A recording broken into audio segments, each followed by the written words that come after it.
Sanibona bafethu uvanele so namhlanje ngizokhuluma le game le namhlanje siyibukile iBafana Bafana versus iZimbabwe. iBafana Bafana kade kuyiyona iclub le yade idlala away ukuthi ke iZimbabwe kade kuyiyona iclub ade izohosta iBafana Bafana. First and foremost bafethu le game le for me it was a game nginama mixed feelings ala game le. Yabo nginama mixed feelings but ke iapproach yakhe uHugo Bros. For me iapproach yale game le I don't think uHugo Bros uyiapproach ngokuyihlonipha iZimbabwe. I think uyidelele kakhulu iZimbabwe indlela ayiapproach ngakhona igame because mase ubheke indlela ayiapproach ngakhona eswini nobani unosithole benomokwena Swini nobani Sithole and Tebogo Mokoena. When was the last time you saw Sithole playing for iBafana Bafana? When was the last time you saw Sithole playing?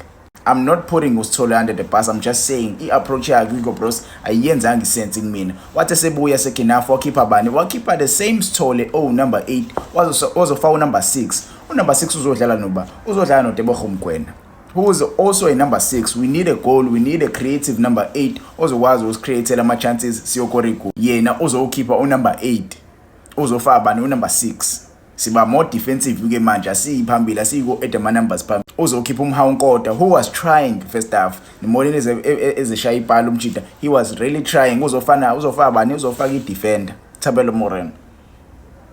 Uzofaka uThapelo Morena who is a defender. Singalo sisho kakhotha bafethu. Thapelo Morena. Umrena bayithu uyidefender. Uyidefender umrena. Akasiloni lelo winger lelo elinikeza nenkingi. Ungenile second half. Ayikho into ayenzile for iBafana Bafana engena second half. Ayikho into ayenzile for iBafana Bafana. And I fail to understand indlela edlala ngakhona namhlanje. First half yethu we didn't have the control. Credit to iZimbabwe bafethu abajide bayalazi ibhola. Marshall Munetsi umjida esiswini bafethu, he was bossing that midfield. Marshall Munetsi, he was bossing midfield iBafana Bafana namhlanje. Abajide namhlanje basebenza i-overtime ngempela. Even uSithole uzowakhishwa uSithole because bekunzima ngempela esiswini. Besidinga umdlalo ozokwazi ukuthi adlale leya position. We have umdlali onjengoThalente Mbatha esiswini. We have umdlali onjengoThalente Mbatha. Why uThalente Mbatha engaintroducewanga ezodlala igame? Why uThalente Mbatha engayiqalanga igame uTebogo Mokoena? We know uThalente Mbatha ukuthi udlala kanjani kuLorlando Pirates. We know the connection of uThalente Mbatha with uSipho Mbule. Sipho Mbule umdlali odlalwe yedwa namhlanje. For me uSipho Mbule, he was the only player obeshine kulesa sisu sanamhlanje bafethu. Indlela adlala yakhona umjida, he played his heart out. Lukuyana beyikulindele kwabanye abadlali. Indlela adlala yakhona uSipho Mbule beyilindele kwabanye abadlali mina abadlali mhlambe abanjengoba abadlali abanjengo Foster. Yeah, abadlali abanjengo Foster. I wanted to see more from Foster but into engiyibone namhlanje from Foster. Into engiyibone namhlanje from Foster.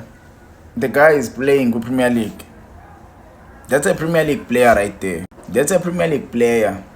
The display he showed us namhlanje. Angifuni ukukhuluma ngoFoster.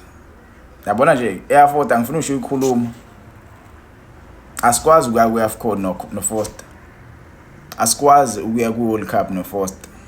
Premier League impela asikwazi ukuya kuAFCON neWorld Cup no Foster. We need strikers. We have a striker crisis kuBafana Bafana.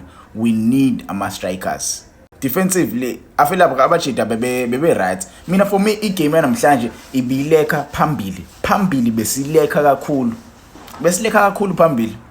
Defensively we played ibhola elisimanga, we played ibhola elimnandi cause iZimbabwe ibingas-attack. Umuntu osile ekhanda uzobona lento le. iZimbabwe ibingas-attack from first until iziyophela iminutes. iZimbabwe ibingas-attack.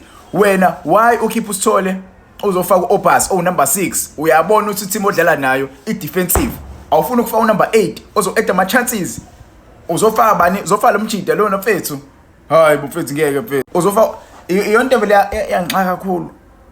Yazi ivele yangikhumbuza le game ya under 20 yamajida mfethu. Ivele yangikhumbuza le game ya under 20 yamajida versus iColombia.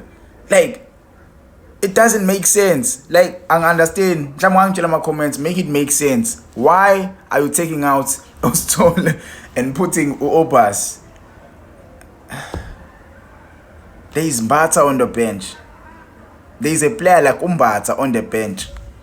Ukhipha uNkota. Uzofaka umrena ekhona uMoremi oyiwinga la ngempela. But ke musa uyayibheka igroup bafethu. Sina chance sinayo chance yona i-chance sinayo. I don't wanna lie, we have a chance because once ubheka iBenin in a 17 points, they won against Rwanda. They were playing against Rwanda and they won 1-0. Yabo, Nigeria, they were playing against Lesotho na Nigeria winile bafethu. Nigeria na 14 points, thina sina 15 points. Mase kuthi iBenin na 17 points. Benin isenkingeni enkulu, thina to be honest sikahle thina.